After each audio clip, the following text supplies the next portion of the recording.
이렇게 웃음이 나요.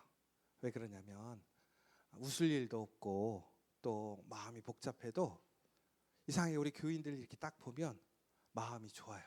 웃음이 나요. 여러분들은 어떠세요? 제 얼굴 보면 웃음 나세요? 얼굴이 눈이 감겨지세요? 저는 그런데 여러분들 보면 미소가 너무 좋아요. 우리 아까 구성도님 아까 저 멀리서 오시는데 제가 이 안경이 멀리 있는 게 잘 안 보이는 안경이거든요. 이게 제가 좀 중간쯤 보는 이게 나이가 드니까 좀 죄송한데 안경을 세 가지를 써요. 멀리 보는 안경, 중간 보는 안경, 책 보는 안경. 아유, 세상 복잡하게 사는데 근데 아까 집에 딱 멀리서 보는데 형태가 보니까 우리 구성도님 같아. 근데 인사를 해야 될까 봐. 왜 그러냐면 또 괜히 잘못할 수도 있잖아요. 근데 그냥 했어요. 그랬더니 같이 인사를 해주시는데 마음이 너무 좋은 거예요. 그리고 우리 전민기 성도님 앉아 있는데 저 너무 마음이 흐뭇하고 좋은 것 같아요. 여러분, 우리에게 가장 큰 은혜와 복이 뭘까? 우리가 예수 안에 이런 믿음의 성도, 우리 믿음의 형제가 있다라는 게 큰 복인 줄 믿으시기 바랍니다. 여러분, 아무리 힘들고 어려워도 우리가 예수 안에서 모든 것을 감당할 수 있습니다. 여러분, 특별히 우리 지금까지 우리 12지파에 대해서 이야기를 나눴습니다. 야곱의 자녀 12명의 아들의 이야기인 것이죠. 미리 보면 저희가 한 3개월이 아니라 한 4개월 정도에 대해서 나눴던 것 같고요. 그리고 이 설교는 13개 정도를 나누었습니다. 그래서 12개의 길, 약속의 땅, 사명의 사람들이라는 그 주제를 가지고 우리 첫째 아들 르우벤부터 오늘 베냐민까지 그 아들들에 대해서 이야기를 나누었습니다. 그런데 제가 이 설교를 준비하고 나누면서 느꼈던 것이 하나 있었어요. 뭐냐? 그 아들들의 면면이 다 달라요. 성격도 다르고 또 능력도 다르고 사는 방식도 다르고 그리고 최종적으로 그들의 어떠한 삶의 결과도 달랐어요. 한 부모 밑에서 태어났는데 이렇게 다르더라고요. 그런데 어떤 지파는 처음에는 미약했지만 강성해지는 지파가 있고 처음에는 강력했지만 너무나 약해지는 지파가 있고 또 어떤 지파는 요한계시록에 하나님이 사용하실 종으로 하나님의 거룩한 사명자들로 기록되지 못하고 그런데 놀랍게도 또 사라져버리고 없어진 것 같았는데 마지막 날 하나님의 기업을 받고 하나님의 거룩한 문으로 이름 지어지는 놀라운 은혜들을 보게 됩니다. 그러면서 깨닫게 됐어요. 하나님의 자녀들 한 사람도 사랑하시지 않는 사람이 없구나. 무엇보다 너무나 부족하고 연약하고 별 볼 일 없다고 생각하고 실수와 실패의 그러한 증거가 되어도 하나님은 그 사람을 끝까지 사랑하시는구나. 하나님은 포기하시지 않는구나. 여러분 기억하십시오. 하나님이 바로 그렇게 여러분을 끝까지 사랑하시고 여러분을 포기하시지 않습니다. 여러분 더 나아가서 하나님께서는 각자에게 놀라운 은혜를 주셨더라는 거예요. 우리가 생각했을 때는 은혜가 아닌 것 같고 능력이 아닌 것 같아요. 그런데 하나님께서는 우리 한 사람 한 사람들을 위해서 하나님의 놀라운 계획을 세우셨고 그 놀라운 축복과 은혜의 삶, 하나님의 거룩한 땅에서 영원한 평화와 안식을 주시기 위해 하나님은 그 길을 걸어갈 수 있는 놀라운 사명을 주셨고 은혜를 주셨더라는 거예요. 끝까지 그것을 믿고 그것을 의지하고 소망으로 나아가는 자들에게는 그 은혜가 주어지는 거예요. 그러나 그것을 인정하지 않고 믿지 않고 소망하지 않고 살아가면 결코 우리는 그 은혜에 나아갈 수 없어요. 아무리 똑똑하고 아무리 부유하고 아무리 많은 것을 가져도 불가능한 거예요. 그러나 오늘 내가 모든 것을 잃어버리고 내가 너무나 많은 것이 부족하고 내 안에 너무나 많은 심란한 고민과 어려움이 있어도 우리가 하나님의 신실하심을 믿고 그 하나님의 그 사명의 길을 담대하게 걸어간다면, 끝까지 걸어간다면 반드시 하나님은 여러분들을 그 약속의 땅으로 인도하심을 믿으시기 바랍니다. 여러분, 오늘은 마지막 시간이에요. 바로 그 12지파의 이야기 마지막 시간입니다. 마지막이라는 것은 어쩔 때는 시원한 의미를 나타내기도 해요. 아유, 이제 끝났다. 그런데 그 마지막이라는 것이 우리에게는 대부분 아쉬움을 남깁니다. 왜? 조금 더 잘할 걸. 이렇게 했었으면 좋았을 것을. 제가 이런 어떤 글을 보았어요. 사람들은 매일매일 오늘에 대해 만족하고 감사하지 못합니다. 그런데 여러분, 한번 생각해 보세요. 여러분, 20년의 전 생각나십니까? 30년의 전 혹은 40년의 전, 여러분이 가장 좋았을 때라고 생각하는 그 시점, 여러분 그 시점으로 돌아간다면 여러분들 무엇을 하시겠습니까? 더 나아가서는 무엇을 안 하시겠습니까? 내가 그때 가면 이거를 해야 될 텐데. 제가 예전에 자주 했던 얘기가 하나 있었죠. 제가 한 30년 전으로만 돌아가면 제가 20대 초반이고 20년 전으로만 돌아가도 30대 초반이거든요. 그러면 30대 초반에 저에게 내가 그때 뭐를 했었으면 좋았을까 생각해 보면 어떤 사람은 그래요. 비트코인을 샀었어야 되는데. 그때 막 몇 센트 할 때예요, 비트코인이. 근데 지금은 뭐 들어볼게요. 1억 5천만 원? 그러니까 그때 100개만 갖고 있었으면 여러분 지금 200억대 재산가가 되는 거예요. 200억대. 근데 그때 그거 살려면 2불이면 산다는 거예요. 2천 원 갖고. 그런데 이제 또 이런 거 있잖아요. 내가 그때 이거를 하지 말았어야 되는데. 그랬으면 내 인생이 지금 훨씬 좋았을 텐데. 여러분, 그래서 우리는 과거에 그렇게 했었으면 좋았을까, 그 시간이 다시 오면 좋겠다, 이런 생각을 해요. 근데 여러분, 오늘 이 자리에서 한번 생각해 보세요. 오늘 여러분들의 나이들이 있어요. 여러분, 그런데 한번 생각해 보세요. 여러분들의 나이에서 지금 20년이 흘렀다고 생각해 보세요. 제가 이제 70살이 되었다고 생각해 보세요. 제가 70살이 되면 어떤 나이냐? 제가 이제 교회 은퇴할 나이예요. 그럼 제가 교회 은퇴하는 시점에서 제가 오늘 마지막 설교를 한다고 하면 제가 무슨 소리를 할까? 무슨 설교를 할까 생각을 해봤어요. 아마 저 자신에게 그랬을 것 같아요. 야, 너 이거 하지 말았었어야 되는데. 아유, 그때 그거 용기 내서 도전해 볼 걸. 시간이 지나고 나면 우리는 후회하고 그때 그렇게 못한 것에 대해서 우리는 안타까워합니다. 그런데 여러분, 지금 여러분들이 그 20년의 후의 시점에서 오늘의 나를 바라보면서 얘기하고 싶은 것이 무엇이라고 생각하십니까? 20년이 흘렀는데 오늘 나에게 여러분 지금 뭐라고 얘기할 거예요? 야, 너 그거 그렇게 해야 돼. 그게 더 좋았어. 라고 얘기할 거잖아요. 여러분, 그러면 이제 다시 오늘로 오자고요. 그 이야기가 있어요. 그대로 살면 돼요. 그런데 우리는 어떻게 해요? 그대로 살지 못하고 항상 후회만 하고 있어요. 저는 이렇게 생각해요. 우리가 말씀을 다 알지 못하죠. 그 깊은 의미를 알지 못하죠. 그런데 우리는 말씀대로 살지 못해요. 그러면서 우리는 여러 가지 이유를 대고 있습니다. 그런데 우리가 시간이 흐른 뒤에 뭐라고 얘기하냐면 그렇게 살았어야 되는데.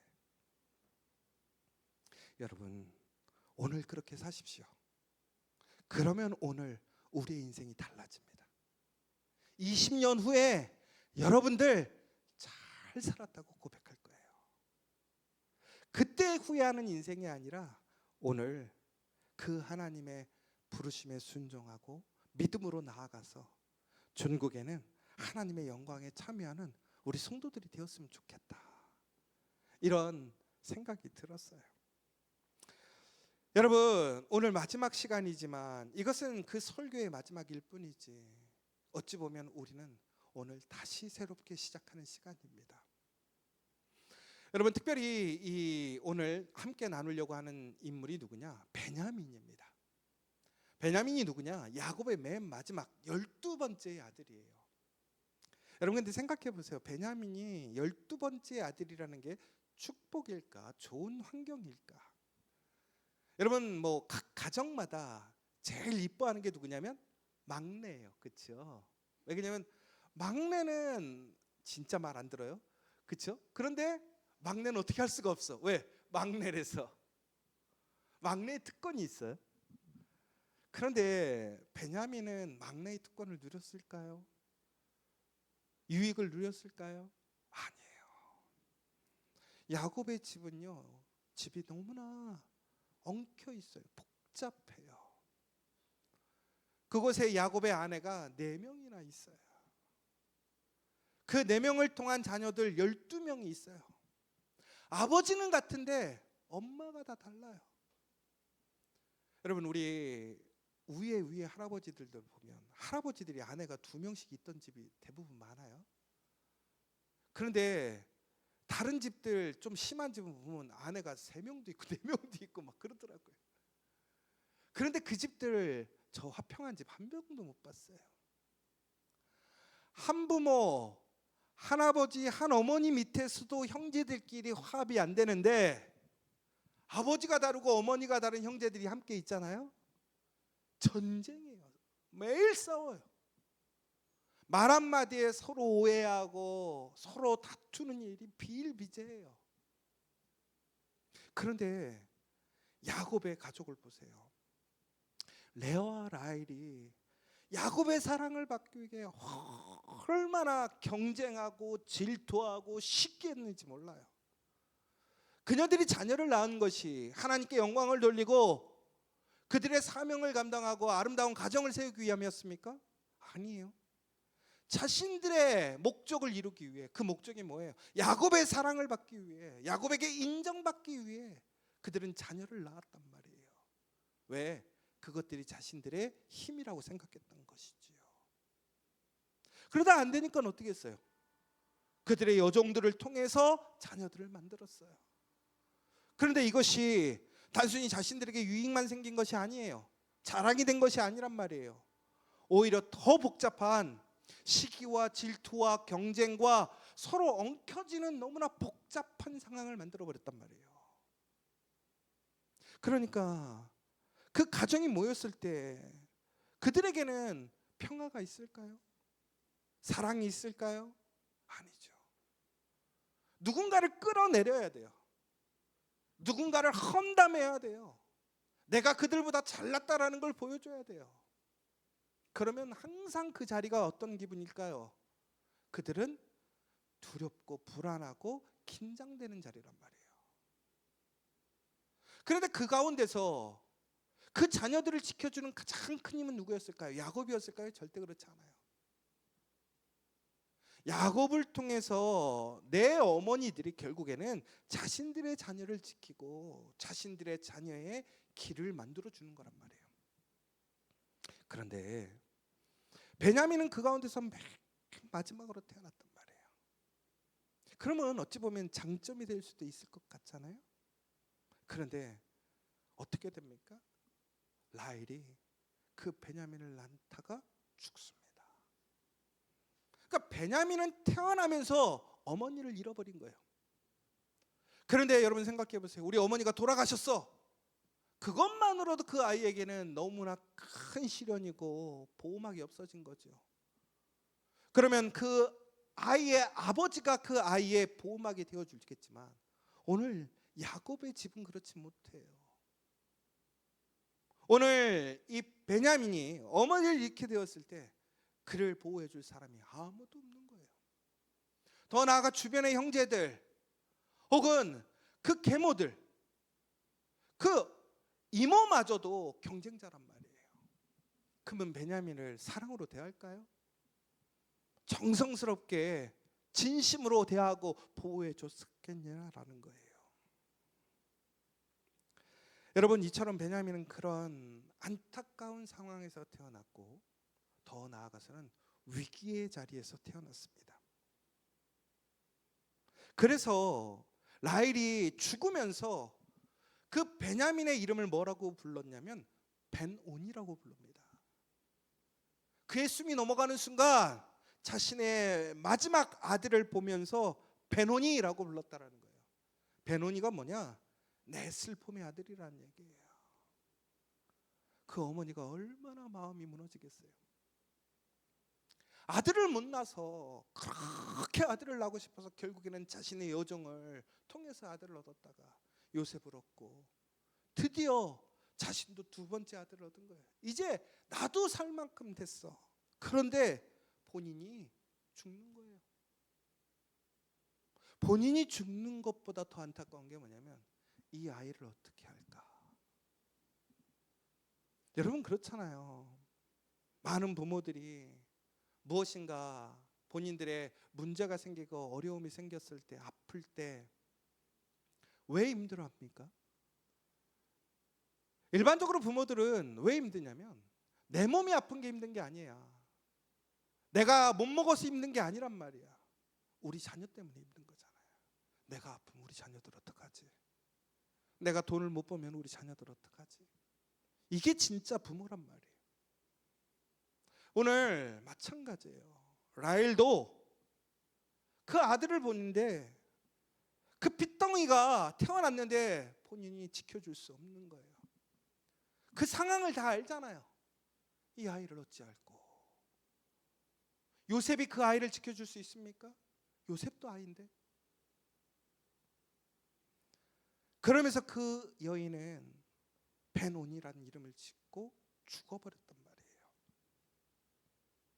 그런데 놀랍게도 이 베냐민을 통해서 야곱의 한 가족의 시대가 끝납니다.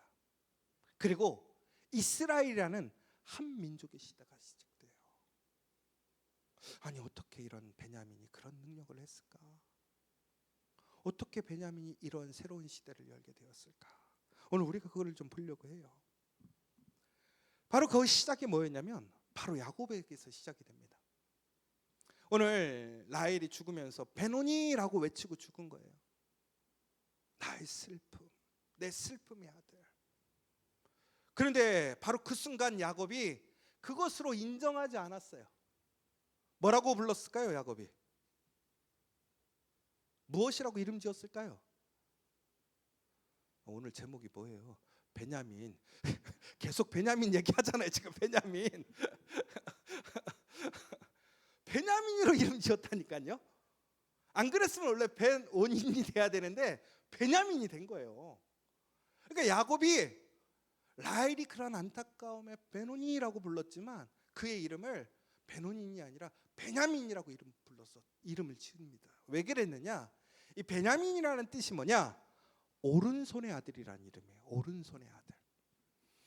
여러분 그런데 이게 단순히 오른손의 아들이라는 이름이 아니에요. 이스라엘의 전통에 보면 여러분 이 오른손이라는 것은 뭘 얘기하냐면 힘의 근원, 축복의 근원. 그래서 여러분 야곱이 요셉의 자녀들을 축복할 때 형과 동생을 손을 어긋나서 이렇게 축복하는 모습을 보게 되잖아요. 그랬더니 요셉이 아버지 둘째 손에 오른손이 올라갔어요. 첫째에게 오른손을 옮겨주세요라고 얘기를 한단 말이에요. 무슨 얘기냐면 축복은 다 오른손을 통해서 간다 이 얘기를 했었단 말이에요. 그리고 오른손은 귀한 것이고 존귀한 것이라는 그런 시대적인 문화적인 상징이 있었다라는 거죠. 그러니까 이것처럼 베냐민이 뭐냐? 우리 집에 오른손과 같은 아들이 될 거다. 여러분 이것은 놀라운 믿음의 선포이고 예언이에요. 그러면 이렇게 해서 우리가 조금 생각해 봐야 돼요. 그럼 여러분 그냥 우리가 내 믿음대로 부정적인 상황, 안타까운 상황이 있는데 그냥 여기서 우리가 긍정적인 거로 내가 축복하면 다 축복이 될까요? 여러분 여기서 오해하지 마셔야 되는 게 내 상황이 다 안 좋은데 목사님이 와서 목사님 기도해 주세요. 목사가 기도하면 그 상황이 다 바뀌어요? 절대 그렇지 않아요. 또 하나 여러분 우리가 많이 이름을 바꿔요. 근데 이름을 바꾸는 건 문제가 없어요. 왜? 여러 가지 이유들이 있으니까. 그런데 문제는 우리가 여기서 잘못된 문제로 가게 되면 그 이름이 내 운명을 바꿔줄 거다. 이름만 바꾸면 내 운명이 바뀝니까? 절대 그렇지 않죠. 여러분, 분명히 저주가 아닌, 부정이 아닌 축복과 긍정적인 언어, 그러한 말을 쓰는 것은 당연히 중요해요. 그런데 오늘 왜 야곱이 벤오닌이 아니라 베냐민이라는 이름으로 그를 오른손의 아들로 선포했느냐라는 거예요. 그런데 이것은 그냥 그 상황을 극복하기 위한 긍정적인 언어가 아니었다라는 거예요. 왜 그러냐면 여기는 놀라운 비밀이 있어요. 뭐냐면 여러분, 야곱에게는 두 개의 이름이 있었어요. 첫 번째 야곱의 이름이 뭐였을까요? 야곱이었어요. 그 다음에 야곱이 나중에 이름이 바뀌죠. 무엇으로 바뀌죠? 이스라엘로 바뀌었어요. 그래서 야곱의 이름은 두 개예요. 그런데 야곱의 이름은 뭐예요? 뜻이 속이는 자, 움켜잡는 자. 여러분의 야곱의 인생을 한번 보세요. 어땠어요? 그는 절대로 손해보지 않는 사람이었어요. 속이더라도 움켜쥐고 자기 것을 취하는 사람이었어요. 태어날 때부터 그래서 어떻게 했어요? 형의 발뒤꿈치를 잡고 태어났고 팥죽으로 형의 장자권을 빼앗고, 그렇죠?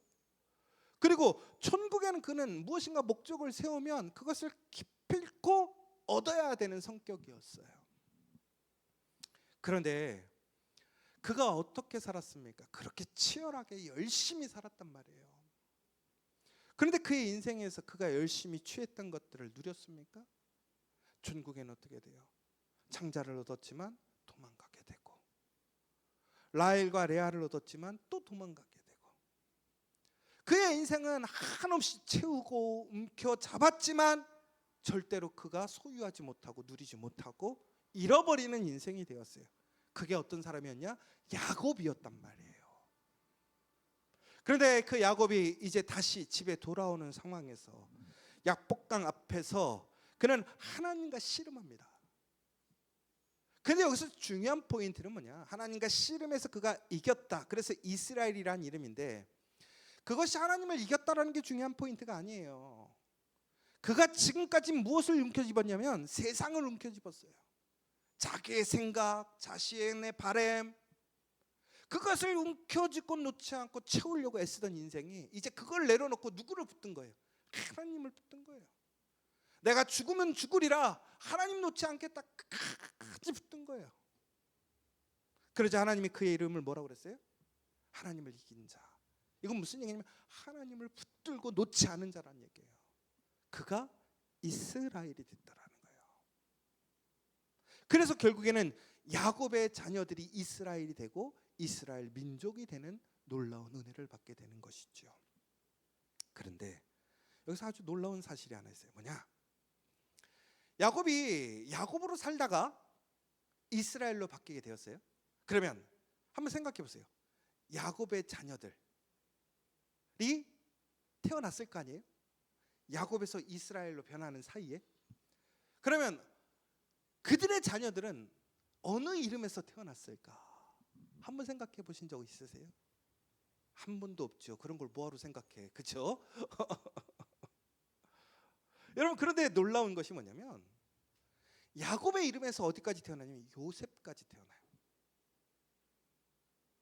그리고 이스라엘이라는 이름을 얻게 되었을 때 누가 태어나느냐? 베냐민이 태어나는 거예요. 이스라엘이라는 축복과 약속에서. 여러분, 이것이 무슨 의미냐면 야곱이 옛사람의 삶을 살았던 그 마무리를 누가 했느냐? 요셉이 했다라는 거예요. 그런데 새 인생, 새로운 삶의 시작을 누가 열었느냐?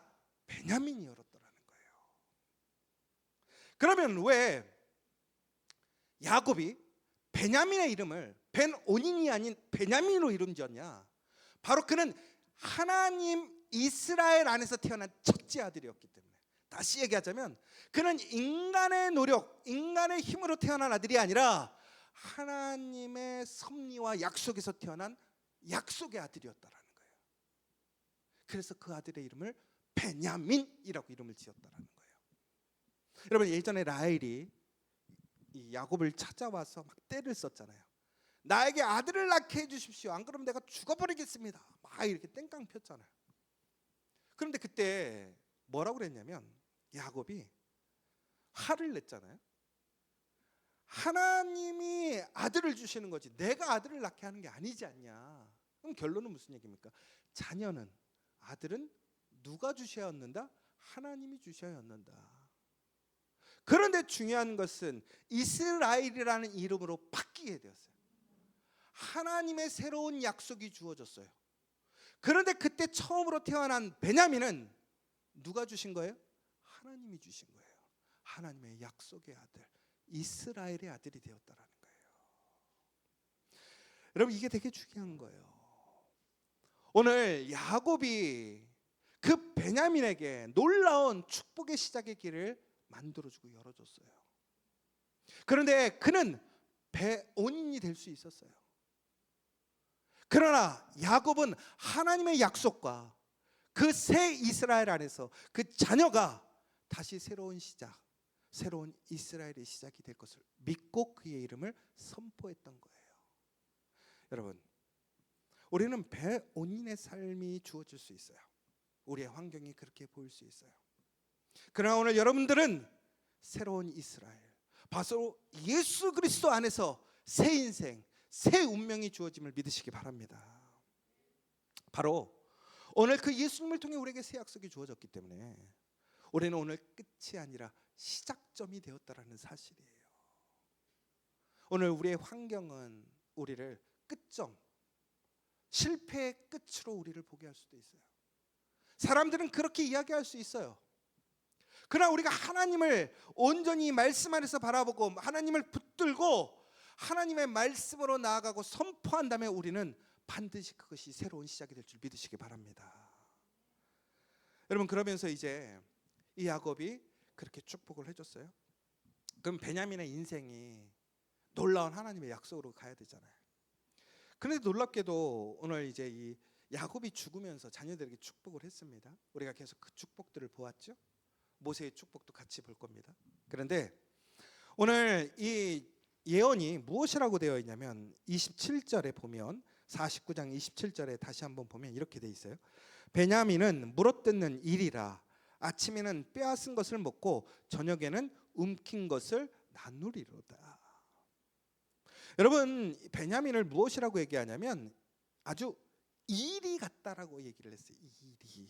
여러분들이 이리를 생각했을 때 이게 긍정적일까 부정적일까를 좀 생각해 보시면 좋겠는데, 일이라고 하는 것은 아주 잔인하고 맹수예요. 그리고 오늘 뭐라고 되어 있냐면 분명히 이 베냐민은 아침에는 빼앗은 것을 먹는다고 그랬어요.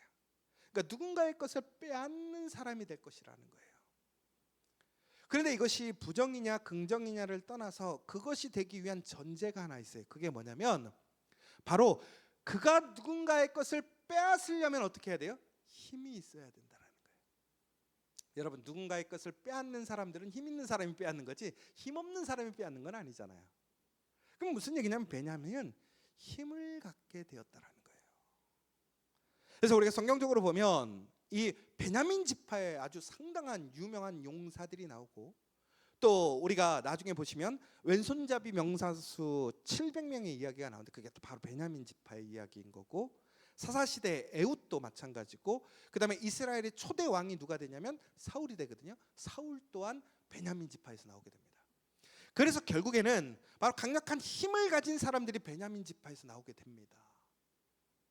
그런데 오늘 우리가 읽으신 것처럼 이 일이라는 것이 긍정적인 힘의 에너지를 이야기하는 것만이 아니라 또한 부정적인 약탈하는 힘의 에너지도 얘기를 하고 있거든요.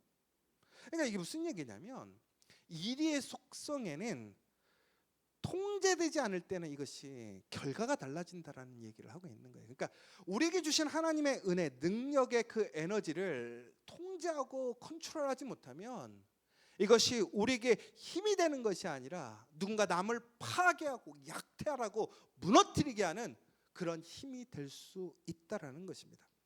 그런데 그것이 결국에는 어떻게 되냐? 우리에게 영향을 끼치더라는 거예요. 우리의 운명을 가르치더라는 거예요.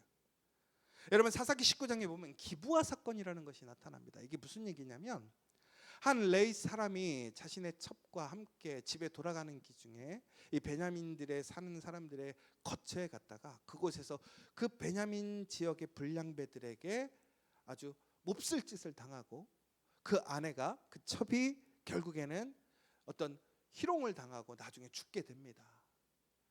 그리고 나서 나중에 이 레인이 집으로 돌아간 이후에 그가 그 여인의 몸을 다 12조각 내서 모든 지파에 보내요. 이렇게 우리가 잘못 피해를 입었다. 근데 그 방법도 잘못된 것이긴 하지만 오늘 이제 그런 부분들을 얘기하려는 게 아니라 어찌됐든 이러한 아주 끔찍한 사건, 말도 안 되는 사건이 일어나게 되자 이제 이스라엘 전체 연합체가 모여서 베냐민에게 얘기를 했어요. 그 잘못한 사람들을 처벌해라. 그리고 그 사람들을 그들에게 끌고 가서 죗값을 치르게 하라. 그런데 이 베냐민 지파에서는 본인들의 실수와 잘못을 인정하지 않고 오히려 자신들의 실수했던 그 형제들을 감싸 안아주고 오히려 그것을 부인하게 되었습니다. 그래서 전국에는 이스라엘 전체 지파와 이 베냐민 지파가 싸움을 이루게 됩니다. 이것이 바로 기브아 사건, 기브아 전투가 일어나는 사건입니다. 그런데 놀랍게도 아까쯤에도 얘기했지만 베냐민이 상당히 뛰어난 용사들이 있었어요. 왼손잡이 명사수 700명이 있었어요. 근데 여러분 여기서 아까쯤에 좀 오해하지 말으셔야 되는 게 아까쯤에 베냐민의 이름의 뜻이 뭐라고요?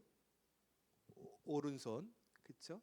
근데 명사수가 있는데 무슨 손잡이? 왼손. 뭐예요? 하나님이 오른손잡이로 오른손에 축복을 주신다고 그러는데 왜 왼손 명사수가 700명이나 돼요? 근데 여러분 오른손이냐 왼손이냐 이게 중요한 게 아니에요. 그 사람들은 이게 하나님의 예언이 틀린 거 아니에요? 라고 얘기하는데 그렇지 않고요. 오히려 여러분 왼손잡이라는 것은 그 시대에 보면은 존중받지 못하고 힘없음을 상징하는 거예요. 근데 오히려 왼손잡이가 뭐가 됐어요? 명사수가 되고 용사가 됐단 말이에요. 그러면 하나님이 이처럼 우리가 생각하는 연약함, 약함마저도 붙들어 주시면 어떻게 되느냐? 강력한 힘을 발휘하는 사람들이 되더라는 거예요. 더 놀라운 것은요, 이 베냐민 지파가 아무리 용사라도 이스라엘 전체 지파랑 싸우려면 군대의 차이가 훨씬 클 거 아니에요. 그래서 보면 10배 이상의 군대 차이가 나서 전쟁이 벌어졌어요. 여러분 10대 1로 싸운다고 생각하세요. 100대 10으로 싸운다고 생각해 보세요. 누가 이기겠어요? 당연히 100명이 이기죠. 근데 놀랍게도 이 베냐민과 이 연합지파가 싸우는데 3번 정도 싸움을 했는데 연합지파가 다 깨졌어요. 그러니까 베냐민이 얼마나 대단한 능력을 갖고 있고 용사였는지가 나타나는 것이지요. 그러니까 전국에는 하나님께서 그 베냐민들을 심판하시고 전국에는 그들이 철저하게 전체 연합지파회를 통해서 징계를 받게 되는데 바로 그때 베냐민이 완전히 학살을 당합니다. 그래서 나중에 600명의 성인 남자만 숨어 있거든요. 그 600명의 성인 남자 외에는 모두가 다 죽어버렸어요. 그러니까 베냐민 지파가 멸절하고 사라진 거예요. 그 지파가들 가운데서 없어지게 된 거예요. 왜 그렇게 되었습니까? 하나님이 주신 그의 힘을 통제하지 못하고 잘못 사용했기 때문에 그래요. 여러분 우리는 하나님께 기도합니다. 하나님 우리에게 능력을 주십시오. 우리에게 힘을 주십시오. 여러분 우리가 새로운 힘을 구할 것이 아니라 이미 우리에게 주신 그 하나님의 능력, 그 힘을 어떻게 써야 되는지를 분별할 수 있어야 된다는 거예요. 여러분 오히려 내가 지금 만약에 실수하고 실패하고 있다면 돌아봐야 할 것은 나에게 힘이 부족한 것이 아니라 내가 잘못 사용하고 있는지 아닌가 이것을 돌아봐야 한다는 거예요.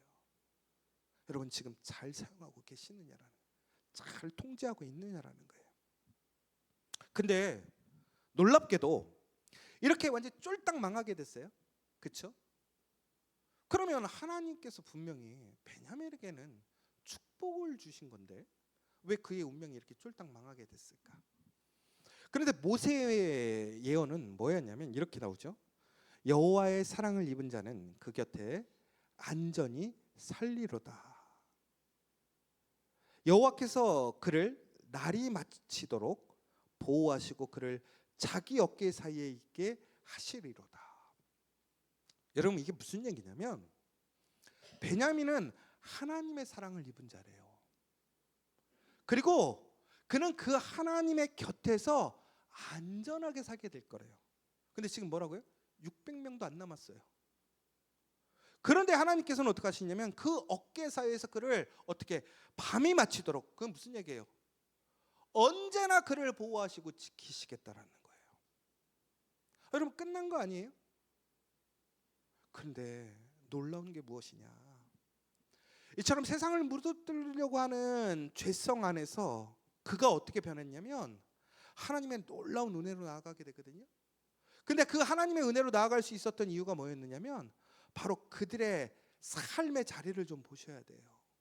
왜 그러냐면 그들이 살고 있는 자리가 어떤 자리였느냐를 보시면, 그들이 살고 있는 땅을 기업으로 받았던 땅이 어떤 땅이었냐면 그들은 바로 북이스라엘과 남유다의 딱 중간에 경계선에 위치하고 있습니다. 이게 놀라운 얘기인데요. 이게 무슨 얘기냐면 여러분, 아까 얘기했지만 12명의 형제들 중에 야곱의 이름 안에서 태어난 형제들은 요셉까지였어요. 그런데 그 요셉의 이름으로 주어져 있는 형제들이 다 북이스라엘 쪽에 살았어요. 그러나 이제 그 가운데 유다가 하나님의 새로운 선택으로 왕의 가문으로 이제 남유다를 이루게 살지요. 그러면서 이스라엘은 두 정치 세력으로 신앙으로 나뉘게 돼요. 북이스라엘과 남이스라엘, 남유다. 그런데 북이스라엘의 경계선에 있던 사람들이 누구냐면 에브라임과 므낫세, 요셉의 가문, 그 북이스라엘 대표하는 가문이고 남유다를 대표하는 가문 사이에 끼어 있단 말이에요. 여러분, 이런 강력한 정치적이고 힘을 가진 세력 사이에 끼어 있다면 그 사람의 운명은 어떻습니까? 불안하지 않겠습니까? 안정감을 가질 수 없는 거예요. 그리고 여차 잘못하면 나락으로 떨어지는 거예요. 그게 우리나라와 비슷하지 않습니까? 우리나라가 지정학적으로 보면 우리는 항상 그러한 사이에 껴 있고요. 지금 외교적인 정치적인 것도 그렇지 않습니까? 우리는 딱 중간에 껴서 이러지도 못하고 저러지도 못하고 참 답답하게 살아가요.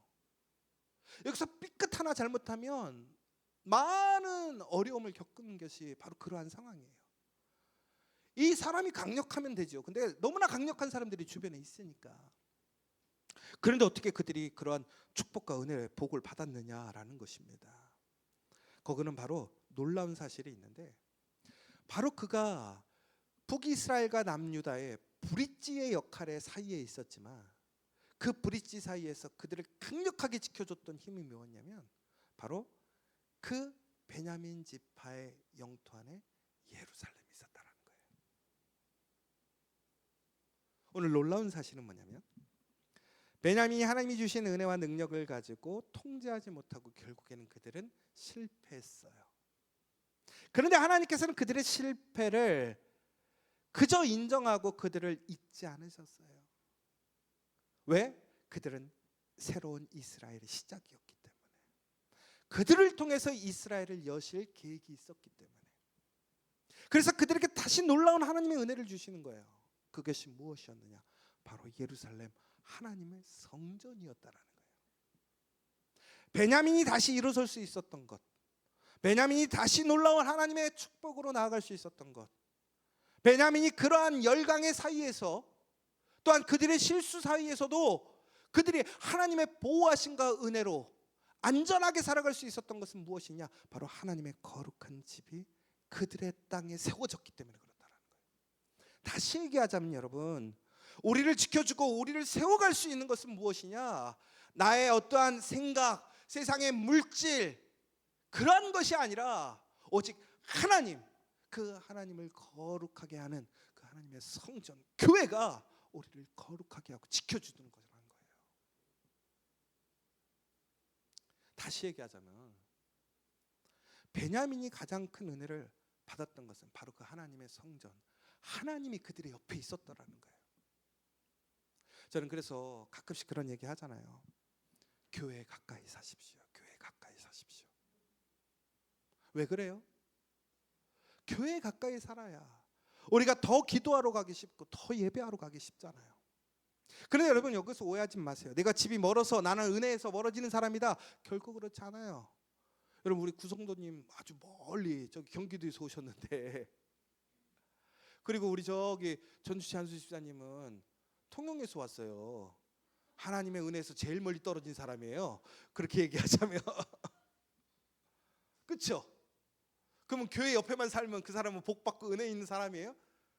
결코 그렇지 않죠.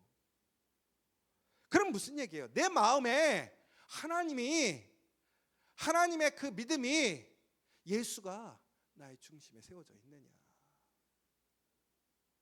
그러면 그것이 어떠한 상황, 어떠한 그러한 실패도 어떻게 하는 거예요? 회복시켜주고 보호하시고 하나님의 약속으로 인도하시더라는 거예요. 저는 오늘 이 시간 여러분들 그 거룩한 하나님의 성전이 여러분의 심령 가운데 세워지길 원합니다. 바로 예수 그리스도가 우리 중심에 있고 예수 그리스도를 소망하고 사랑하고 그 예수 그리스도를 바라보고 살아간다면 반드시 우리의 삶은 승리할 줄 믿습니다. 여러분 그렇다면 내 안에 예수가 있다라는 게 무슨 얘기예요? 내가 더욱더 사랑하는 거예요. 예수님을 더욱더 예배하는 거예요. 예수님만을 붙드는 거예요. 오늘 이 시간 여러분 그러한 삶이 되길 원합니다. 여러분 결국에는 이것이 우리에게 이제 결과를 보여주는데, 여러분 베냐민 가운데서는 사울이라는 사람이 태어나는데 두 명의 사울이 태어납니다. 여러분 첫 번째 사울 기억하십니까? 누구냐? 이스라엘의 첫 번째 왕이 되었던 사울입니다. 그는 다른 사람보다 얼굴 하나가 더 컸다고 그래요. 왕이 없던 시대에 이스라엘에 왕이 생겼어요. 사람들이 원하는 왕을 세워줬단 말이에요. 그는 강력한 힘을 가지고 그 능력을 가지고 승리하는 왕이었습니다. 그리고 통일 이스라엘 왕국의 첫 번째 왕이 되는 놀라운 역사를 보게 됩니다. 베냐민이 이스라엘의 첫 번째 왕이 되었단 말이에요. 왜 그래요? 베냐민이 이스라엘의 시작이었기 때문에. 여러분 하나님의 언약에서 하나님의 이름에서 새롭게 시작하는 그 사람이 왕이 되었음을 기억하시기 바랍니다. 여러분 오늘 여러분들이 예수 그리스도 안에서 예수 그리스도의 믿음의 자녀로 살아간다면 여러분이 왕의 자녀가 됨을 믿으시기 바랍니다. 여러분 그런데 그 사울의 결과는 어떻게 되었습니까? 이리와 같은 용맹함으로 나라를 구했지만 결국에는 통제되지 못했어요. 그 힘을 의지하고 믿다가 결국에는 어떻게 됐어요? 하나님께 불순종하게 되었어요. 그는 왕의 자리를 빼앗겼어요. 그리고 그 왕이 누구에게 넘어갔어요? 유다, 다윗에게 넘어가잖아요. 여러분 베냐민은 왕의 가문으로 왕의 놀라운 능력으로 세워졌음에도 그것을 지키지 못했어요. 왜 그랬어요? 하나님이 주신 그 힘을 통제하고 절제하지 못했기 때문에. 그러나 천년의 세월이 흐릅니다. 그리고 베냐민 지파에 사울이라는 사람이 한 명이 다시 태어나죠. 근데 그 사람은 무엇이라고 자신을 고백했냐면 나는 이스라엘 족속이요 베냐민 지파요라고 자랑스럽게 이야기하던 사람이었습니다. 그리고 최고의 학문, 최고의 율법으로 살아가던 사람이었습니다. 그 사람은 바로 여러분이 잘 아시는 사울 사람이에요. 사울이죠, 사울. 그는 어떤 모습을 살았습니까? 처음에는 물어뜯는 이리와 같이 교회를 핍박했어요. 예수님을 믿는 사람들을 물어서 그들을 잔혹하게 물어뜯었습니다. 야곱의 예언처럼 그는 사나운 이리처럼 교회를 삼키고 물어뜯는 자였단 말이에요. 그런데 그의 인생이 바뀝니다. 다메섹 두상에서 예수님을 만난 이후에 그의 이름이, 그의 삶이 바울이 되었어요. 사울이나 바울이나 이게 히브리어냐 헬라어냐의 차이는 있지만 구별하게 얘기하는 거예요. 그런데 그가 이제 어떤 인생이 바뀌냐면 보시면 뭐라고 되어 있습니까? 그가 아침에는 빼앗은 것을 먹고 저녁에는 움킨 것을 나눈다고 되어 있어요. 첫 번째 사울은 빼앗은 것을 먹는 자였으나 그는 실패하고 무너졌습니다. 그런데 두 번째 사울은 처음에는 빼앗는 자였는데 그가 움킨 것을 나누는 자가 되었어요. 무엇을 통해서? 예수 그리스도의 복음을 통해서 그 복음으로 그는 복음을 나누는 자가 되었단 말이에요. 그러자 그가 어떻게 되었습니까? 온 세상에 기쁜 소식을 전하는 놀라운 하나님의 오른손의 아들, 사도가 되는 놀라운 역사가 일어나게 되더라는 거예요. 찢는 일의 에너지가 아니라 영혼을 살리는 에너지로 바뀌니까 그가 놀랍게 하나님께 쓰임받고 하나님의 복음을 땅끝까지 증거하고 역사를 일으키는 사람이 되었더라는 거예요. 여러분, 베냐민은 슬픔의 아들이라는 베노니에서 시작했어요. 그러나 그 베노니에 머물러 있는 사람들이 있어요. 사울이 그랬어요. 그리고 많은 베냐민 사람들이 그렇게 살았어요. 그런데 이런 파괴적인 모습에서 벗어나서 이제는 온 세상에 기쁨의 소식을 주고 진정한 오른손의 축복의 아들이 되는 삶을 살게 되자 그는 베냐민의 인생이 되었다라는 거예요. 슬픔에서 능력으로, 이리에서 사랑받는 자로, 파괴에서 나눔으로, 갈등 속에서 다리 역할까지 하게 되었다라는 거예요. 결론을 내려보겠습니다. 오늘 이 베냐민의 이야기는 우리에게 소망을 주고 있습니다. 내가 배원인처럼 태어날 수 있어요. 슬픔의 아들처럼. 내가 오늘 상황이, 나의 환경이, 조건이 슬픔의 아들일 수 있어요. 나는 약점을 많이 가지고 있고 나는 한계가 있고 부족함이 있을 수 있어요. 그러나 오늘 그 아버지 베냐민의 축복처럼 이스라엘 가운데서 그 새로운 언약에서 새로운 삶을 시작함을 믿고 선포하고 살아간다면 하나님께서는 우리의 인생을 이스라엘 가운데서 베냐민 되게 하신다라는 거예요. 두 번째는 우리가 하나님이 주신 그 강점을 하나님의 영광을 위하여 절제하고 통제하며 길들이라는 거예요. 여러분, 베냐민은 이리와 같은 양날의 면을 가지고 있었어요. 여러분, 그 하나님이 주신 힘과 능력을 사울 왕은 파괴하는 데 사용했고 애굽과 에스더는 구원의 도구로 사용했고 사도 바울은 복음을 증거하는 것에 사용했어요. 그들의 운명은 달라졌어요. 여러분, 지금 여러분들이 가지고 있는 재능과 열정, 그 뜨거움은 무엇입니까? 그것이 어디에 사용되어지고 있고 무엇을 위해 사용되어지고 있느냐라는 거예요. 오늘 이 시간 우리는 기도해야 돼요. 하나님, 성령께서 내가 사나운 일이, 물어뜯는 일이가 아니라 내가 나의 것을 나누어주는 그는 나눔의 일이가 될 수 있게 해달라고. 그리고 마지막으로 우리는 브릿지 사명을 감당해야 한다는 거예요. 베냐민은요, 시대를 이어가는 새로운 시작의 브릿지가 되었어요. 나중에 유다 가문을 돕는 지파가 누구냐? 베냐민 지파예요. 베냐민은 어쩌면 가장 중요한 자리, 이름 있는 자리를 빼앗기고 그들은 쇠퇴했지만 그들은 오히려 하나님이 세우신 유다라는 나라를 통해 그리스도의 오심을 그들은 돕는 브릿지 역할을 했어요. 근데 놀랍게도 그 역할을 하신 게 누구예요? 예수님이잖아요. 하나님과 우리의 브릿지가 되었어요. 그것이 축복의 통로고 은혜의 통로가 되는 거예요. 여러분은 지금 어떤 모습을 살아가고 계십니까? 그 축복의 통로가 되고 계시느냐라는 거예요. 우리는 여러 갈등 가운데서 그 갈등을 조장하고 갈등을 일으키는 사람입니까? 아니면 그 갈등 가운데 평안을 만들어가는 사람입니까? 바로 그 사람이 베냐민이라는 거예요. 사랑하는 성도 여러분, 우리는 오늘 이 12지파의 이야기를 마무리하려고 합니다. 이야기는 오늘 끝이지만 오늘 이것이 새로운 이스라엘의 시작이 되었던 것처럼 여러분들에게 새로운 시작이 되기를 간절히 소망합니다. 이 배원인의 이야기가 슬픔과 절망이 될 것인지 아니면 하나님의 오른손에 축복이 될지는 오늘 우리의 믿음에 달려 있습니다. 오늘 이 시간 다시 한번 슬픔을 넘어 능력으로, 절망을 넘어 소망으로, 마지막을 넘어 새로운 시작으로 우리를 이끄시는 주 예수 그리스도의 이름으로 살아가는 저 여러분 되시기를 간절히 소망합니다.